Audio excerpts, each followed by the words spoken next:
If your business needs a new van, ute, or an entire fleet, stop wasting your time with a bunch of red tape at car yards or banks. Nero Financial specialises in helping Aussie businesses gear up with smart, tailored vehicle solutions. From tradies needing a new workhorse to companies looking to upgrade or expand their fleet, Nero brokers are the finance pros who understand exactly what you need. They work with over 90 lenders, including banks and specialist commercial lenders, to find options that match your cash flow, business structure, and tax planning, not things that match what they want. They can even help you source the vehicle, negotiate the price, and handle every bit of paperwork. Get your business moving with the right finance. Call Nero on 1300 025 949 or head to nerofinancial.com.au/Paddock43 to get started. Oscar. How are you feeling about Oscar and McLaren? And do you think Norris is in control now?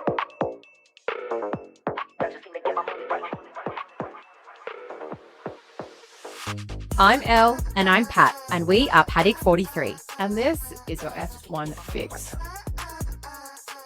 We have said it. I think Mexico would be really good. Or Brazil, if you could pick one of the two, what would you pick? Because I know you have a more personal connection to the Brazil Grand Prix. I love Sao Paulo. But I mean, right now in this very moment, because I'm cold and I know like Sao Paulo can be quite cold, I think I'd rather go to like Mexico Grand Prix. I think right now Mexico, but I'd also love to go Brazilian Grand Prix. What about you? I think Mexico.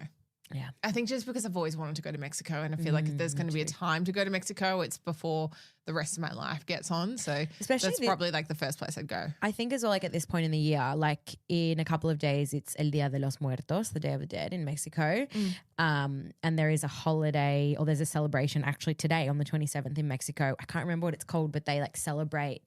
It like specifically celebrates pets and like the afterlife and pets, and it's something with like pets like and their spirits like crossing over. I feel like you couldn't be at that neither could I. Yeah, we'd get way too emotional. Yeah, I'd get. Yeah, I think especially after like the day that we've had, like we've both been up so early, like just the emotions were. I'm like emotionally drained, and it's 10:20. Actually, we should mention as well. It's 10:20 and the Grand Prix just finished like an hour and a half ago. Yeah. So we actually had an exciting morning. We were on the Today Show this morning and then went to my gym to watch the race. You were on the treadmill running. I was walking. Yeah, I think that run zapped me out as well. Well, I've been up since 3:30 because I had to drive to Melbourne to go pick up a hat and then get to a studio by 6. So it was a lot. Not this studio, the Today Show studio. Where the Dockland, where Channel 9 for the Today Show is. And then, I had to, because I wasn't going to do my Pilates as I had planned. Elle was like, I'm going to do Pilates. I was like, sorry, you're going to hate me, but you're not. You're going to come to my gym. We're going to watch the race together and we're going to Which is funny because I could the episode. Actually, the more I think, I could have still gone to Pilates. I would have just watched it. We didn't watch it together. We just were next to each other. Yeah. But you wouldn't have watched it during Pilates, would you? Really? Oh my God. I just had it on my phone with my headphones on. During a Pilates class? Yeah. Oh my God, Elle, no. I would have been fine. That is like terrible Pilates etiquette. Okay, we need to anyway. Sorry, I was just like, hang on, no one actually cares. No, let's get into Mexico GP. Got a couple of pressing points to talk about. Yeah.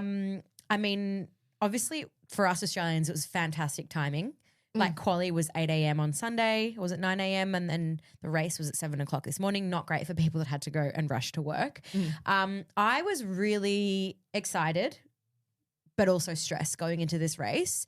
Obviously very stressed about the fact that Oscar Piastri, which we will get into that, but Oscar Piastri was starting, initially was P8, but then Carlos Sainz had a grid penalty, so then Oscar was in P7, starting P7.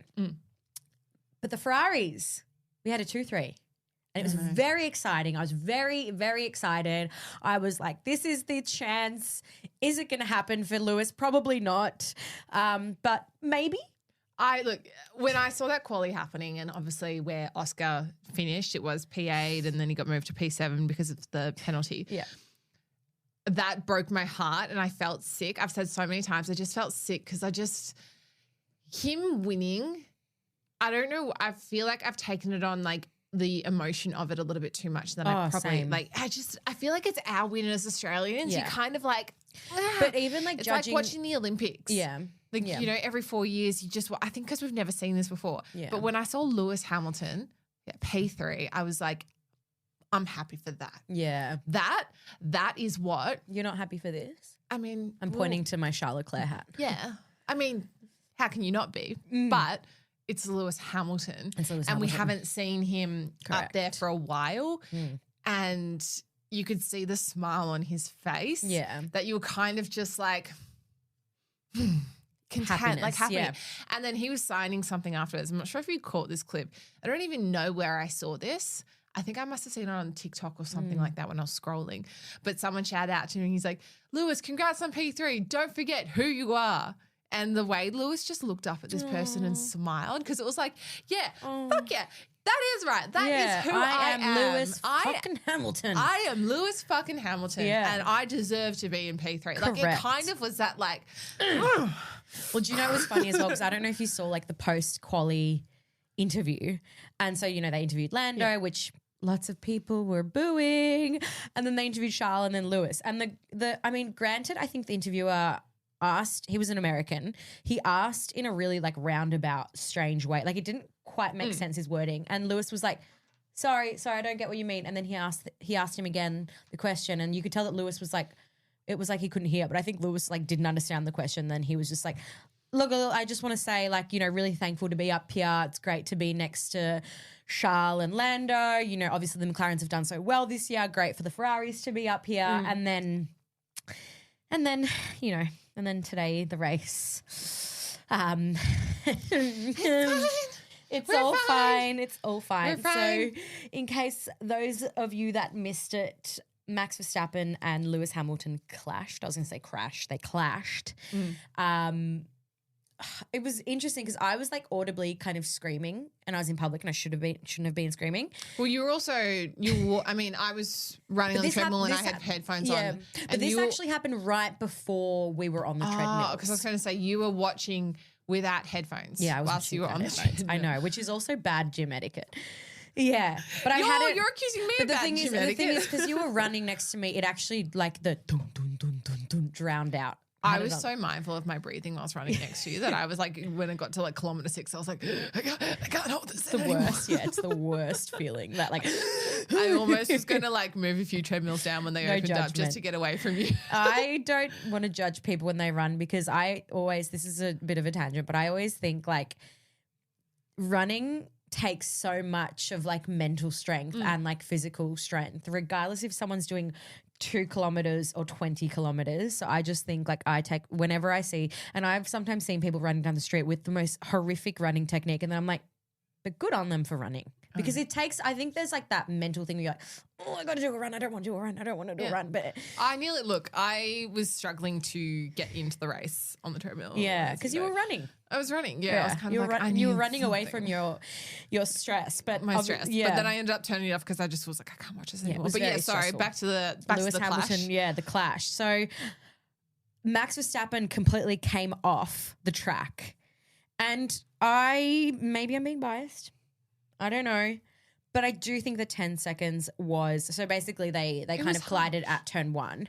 I think 10 seconds was so harsh. And as soon as that penalty came through, I automatically thought, I don't know what is happening with the FIA and why they are being so fucking strict. Because same as that 10-second penalty that Carlos had like maybe 4 races ago, and then they contested it. Remember it was right before the summer break, I think. And then they contested it. And they got out of it. And I'm like, what is going on? Like, this is not enough. And especially the fact that, like, Verstappen was completely off the track. Look, maybe a 5-second, but I was like, 10 seconds. Come on. It really frustrated me. Yeah, I agree. I think 10 seconds is too much. But I also think it should be 5 seconds purely because then it makes the race more interesting. Yeah. Because the cars are actually all so close together. Like, we know how competitive this season is for just a 10th, right? It's easy for, say, Lando Norris to get 15 seconds in front because he's got clean air, right? You're in front, whatever. It's a different situation, but all the other cars are banked up so closely together. 5 seconds, you could actually claw back. You could actually use that time to have some interesting overtakes. I mean, we saw in this race there was like, a couple of late pit stops and all of that just to make it a little bit interesting. It's those things that you can incorporate into the race. Yeah. It makes it more interesting. And I think FIA is making it boring uninteresting. racing and uninteresting when they give a 10-second. Yeah. Because as soon as you get a 10-second, you're instantly gone. Yeah. Especially the fact. I mean, it'd be cool what if you could split it up over 2 races, being like, can we do 5 now and 5 in another race? That would be cool. I mean, especially considering when you like, I think people have maybe forgotten about this because obviously we are so in the thick of the McLaren the Drivers' Championship, and even, Max Verstappen. Drama? What? There's drama? Even like Max Verstappen being a part of this Drivers' Championship. But, we've got to remember that obviously Max Verstappen and Lewis Hamilton had a lot of drama over the years, and there was that kind of rivalry between them. I'm like, it was sort of exciting. I mean, you seeing, still never see them together anyway. You never see them together. No. So I was like, let us have this. Let us have this moment. I must say, actually, no, we can talk about this. We can talk about this in McLaren. But yeah, no, that was my take. And I was really bummed because I think Lewis ended up finishing, 7th or 8th or something. And I can't even remember where he was. It was frustrating. It was frustrating, but at least Charles got a podium. It was exciting. I mean, Which is very exciting. It makes sense that you're in all red right now in my principal gear. But I don't have looking at the screen. You should be looking down the camera barrel. Down the barrel.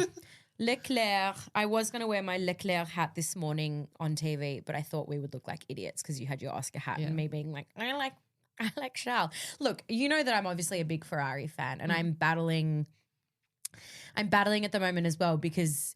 And this shows how invested I am with Oscar, is the fact that like I was so excited about Ferraris in quali, but Oscar was like, oh, the stress. And honestly, this race, I mean, typically a lot of the time I am looking at the Ferrari cars, but this race I was, I kind of would like glance like Charles good, he's in P2, he's good. But then I'd look at Oscar and be like, oh my God, what is happening? And especially I will say that the coverage was fantastic because I was going to say the exact same point. This is the first time in a long time. Well done, Sky Sports, for listening to all the complaints, not only from the fans watching, but the drivers have also started speaking up, being like, stop filming our girlfriends. Yeah. Like, you're missing all the action. Like, there was actual racing on the track and you didn't get any of those overtakes. Yeah. And to see that today, like, they ended up just not filming Lando half of it and showing that on screen because he was so far in front. There was actually no point. Yeah. And there were like little mentions. Yeah, there was racing behind. And that's what they focused on. So bravo, Sky Sports. Bravo. I think that was an actual excellent broadcast. Agreed. And probably one of the better broadcasts that we've had in a while. And I think that they needed to do that with everything that's happening with Apple because they need to start showing up in different ways as well because predominantly like a lot of their audience, the F1 audience comes from Sky Sports, I believe. So I don't know what the percent is, but very good. I did think that they focused on Mercedes a lot. I mean, George had a lot of very funny moments. It was very interesting. Yeah. So what's your hot take? Because my favorite point is like, the point that is when he's just like, I've got a McLaren up my fucking ass. Yeah, literally. Which is not like enough to talk about. No, I was like audibly laughing listening to George and exactly what you said. Yeah. Like obviously he had Piastri behind him and then at one point he was like, should I just let him pass? And I was like, are all the teams trying to make Oscar win? But yes, Antonelli was in front of George and I think in front of Antonelli was Behrman and George was kind of like, come on. Like, and I think this is as well one of those things where Antonelli is an incredibly skilled driver, but I think Russell would have probably have already overtaken Behrman at that point.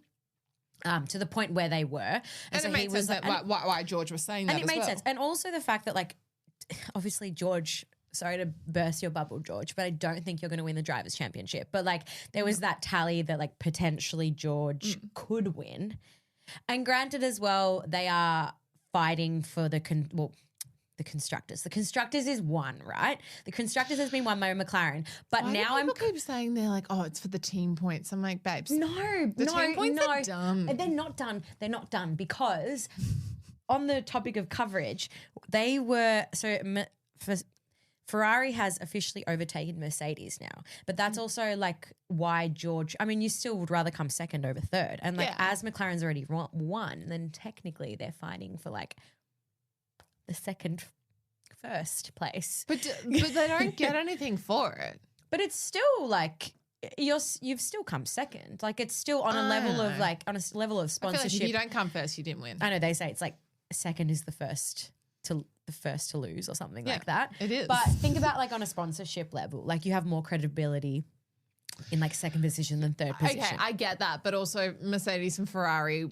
two of the most iconic automotive brands, they're going to get sponsorship anyway. They will. I mean, if I had the money, I would sponsor you, Ferrari. Actually, Ferrari, could you sponsor me, please?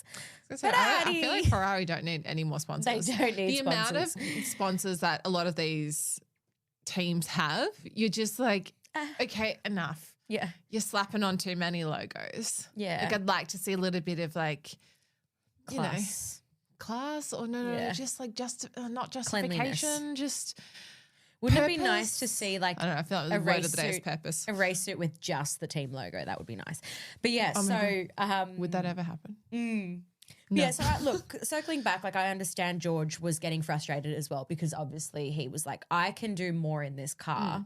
He's also like, hey, I'm ahead of Antonelli in the drivers. Like, let me kind of proceed. So he was fighting and exactly what you said, I have a McLaren up my ass.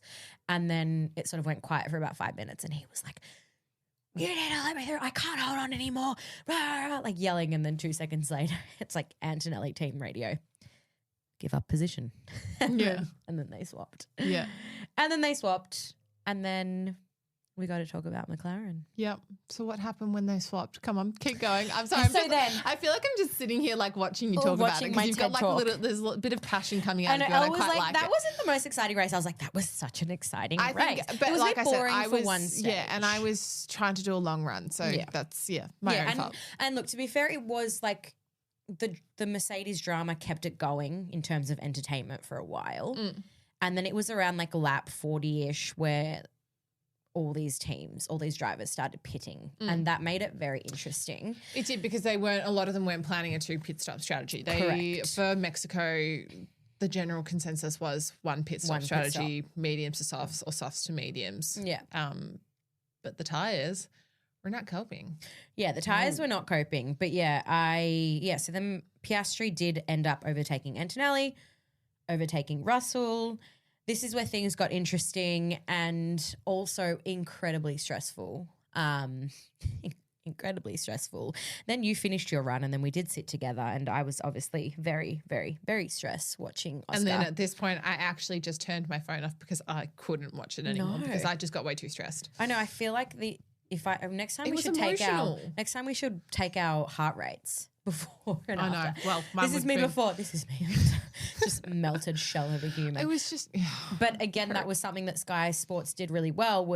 I was like, all right, Elle. So right now, if Oscar stays where he is 1 point behind Lando, which is where we are at now. I think it's like 300. So Lando is winning the championship at 367 points, whilst Oscar is 1 point behind with 366.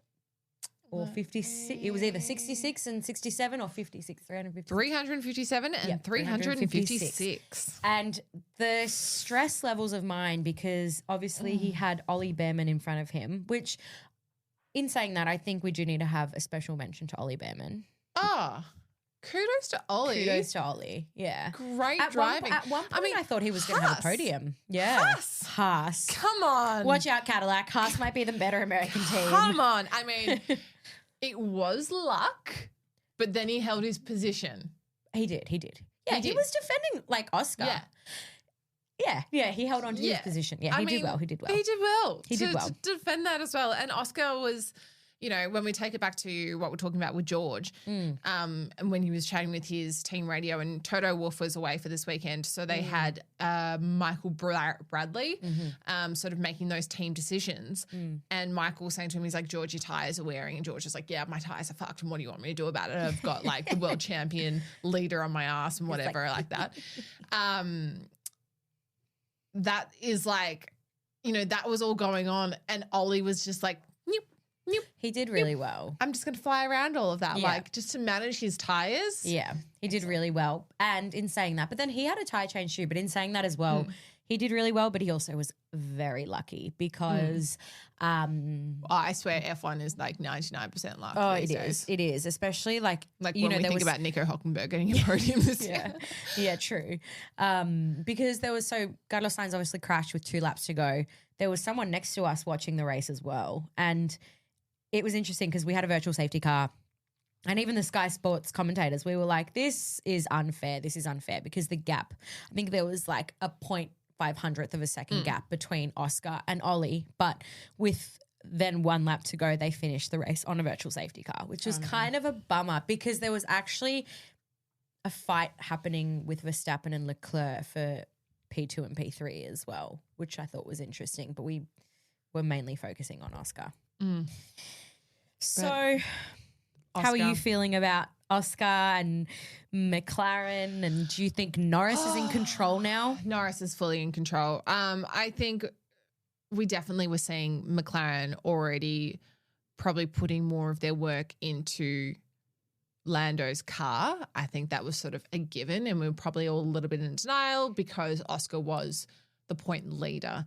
Lando is now point leader, so it would make sense entirely for McLaren as a team to throw every resource behind him to make sure he maintains that. And at the end of the day, he is the driver that is winning.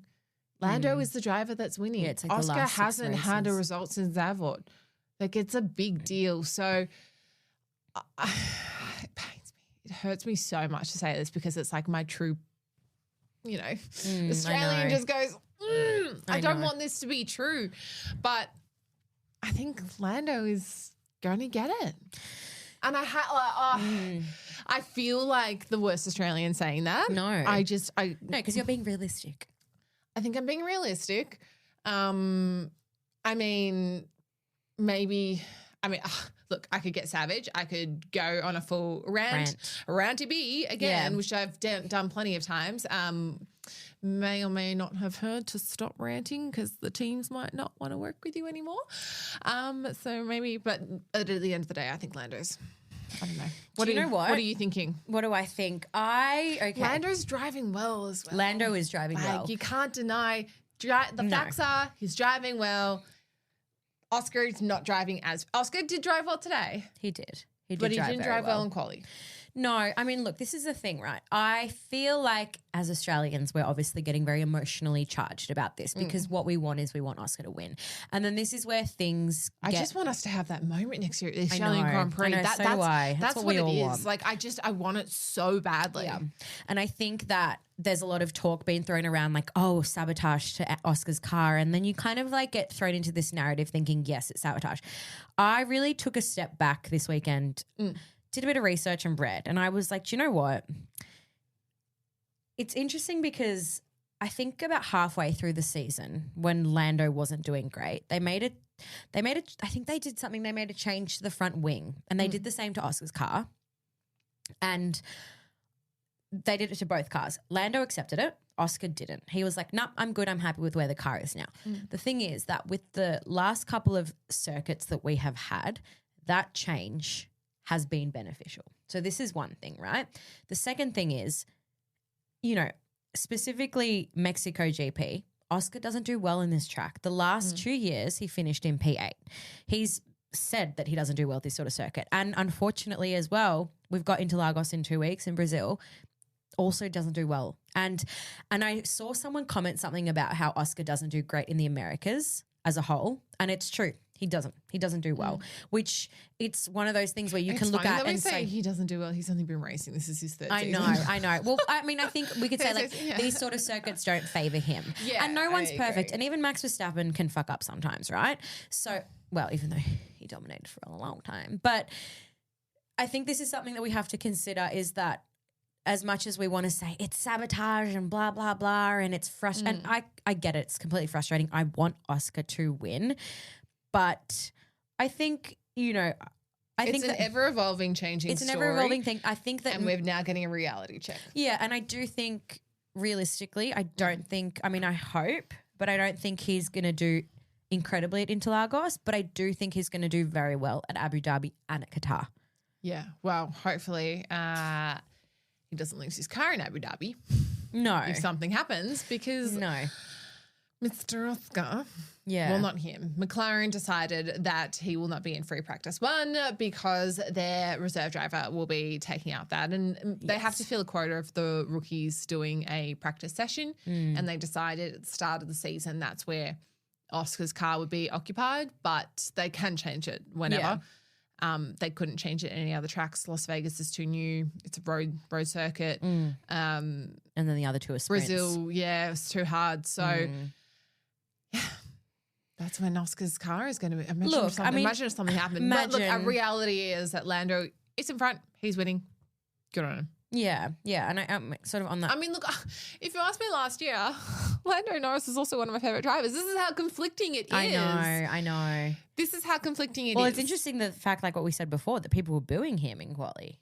I know. Okay, that's bad. Yeah, I mean, we always say this. I do not condone booing. I think I want to be clear here as well that, we've very much got an opinion. Well, myself in particular, I've obviously been very opinionated online through our channels about this, but their opinions. But also I do support both drivers, but I also don't want to feel silenced because people are saying you're favoring one person and it's biased as well. I think that's really important because we're almost told to not share our opinions these days.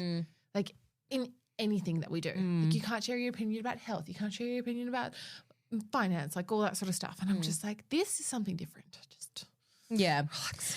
Yeah, but look, I think that obviously Oscar is an incredibly talented driver and what we want more than anything is for him to win.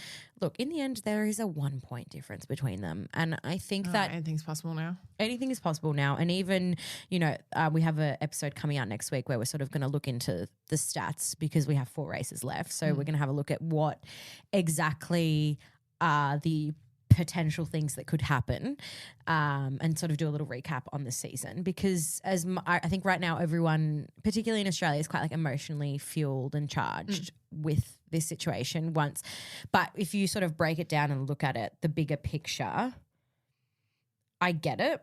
I think we're all emotionally charged because we just want this win so badly. But I think as well, like the fight isn't over. Like as we heard Mark Webber said to Oscar, I think you just need to put your head down and drown out the noise and focus. And I don't think he's going to do young kids at the end of the day. Yeah, and I don't, and and we've also said this. We've also said that if Oscar doesn't win the championship, which I don't want to talk it into existence, like he will win a championship. Like it's definitely going to happen. But yeah, look, ahead of Interlagos in 2 weeks. If he doesn't win this one, it's been a hell of a fight. It's been a hell of a fight. And you know what? It's been an excellent season. Exactly. Excellent season. Excellent season. All right, we better leave it on that note then. Green flag, red flag. Ooh, green flag. I got to shoot at Fridays Live on Saturday night, which was very, very cool. So we're shooting our friend Kat Sasso. She was the MC of the event. And it meant that I also was able to take photos of Lil Jon, Tiny Temper, Wiz Khalifa, Eve, and Pitbull, which was pretty cool. And also the star, me. And, oh, yes, of course. There was a crazy Venezuelan girl waving a flag. I was like, is she really drunk? I did look at you when I arrived. I saw you. I was like. It's high on life. I was like, didn't even recognize your face. Actually, I did drink a lot, to be fair. But yeah. And then Pitbull's team messaged me this morning asking for the photos. So that was a pretty cool moment for me. They're such cool photos. And red flag, I can't even think of anything. Yeah. Yeah, nice. Yeah, red flag. I don't know. I'm just rewatching. You know what's a red flag? It's very, very niche. The block auctions last night pissed me off. Niche. What about you? Yeah, Green Flag Fridays was epic. It was so much fun. I loved seeing Pitbull. Also, Mariah Carey was fantastic. So, yep. Saw that on Saturday. Also being on the Today Show again this morning. That was great. Yesterday you were like, by the way, we're on the Today Show. I was like, oh, yep, cool, early start. And my red flag, yeah, same. I'm like, I think maybe just not having my headphones at the gym this morning, kind of annoying. Yeah, I would say that was fucking annoying. Yeah. And that's why I said to you, your gym should actually, all gyms. Should sell them. And just like have disclaimers on them, being like, we're not like subjected to liable for if your ears catch on fire. Yeah, nothing. Yeah. Because it makes sense. How many times have people rocked up to the gym without headphones? Clever. I feel like that's really smart. Yeah. Yeah, like I was on Amazon the other day and I went to go buy another pair of headphones because they were $25. There you go. Anyway, I think that's all we got time for. love you and leave you. Love you and leave you. See Bye. you next week. Bye.